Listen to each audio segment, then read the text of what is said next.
Hi traders, let's quickly look at how to use the post office MIS calculator on Tradejini step by step. In fact, this calculator has been seeing significant traffic and interest from users, so let's get started. When you open the calculator, you start by entering your investment amount.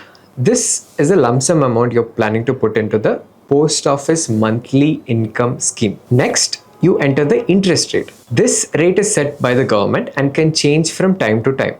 So you simply input the current applicable rate. Once these details are filled, the calculator instantly shows you three key things: your monthly income, your total interest you will be earning over the full tenure, and a clear picture of your returns. Behind the scenes, the calculation is pretty simple. The annual interest on your investment is calculated and then divided by 12 to arrive at your monthly payout. Now let's talk about why this calculator is helpful in the first place. The post office monthly income scheme is designed for people who want to have a steady, low risk monthly income.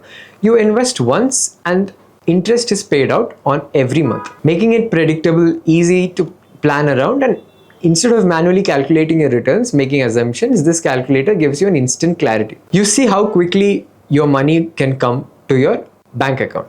This is especially useful if you're planning for household expenses, managing retirement income, or comparing MIS with any other fixed income options. The MIS scheme lasts for 5 years and you get your original investment back at the end. The calculator makes it easy for you to understand how this entire process goes before you invest. Overall, the post office MIS calculator saves time, avoids confusion, and helps you make informed decisions without spreadsheets or complicated math. If you're considering investing in post office MIS, this tool helps you check whether the monthly income matches your financial needs before you invest.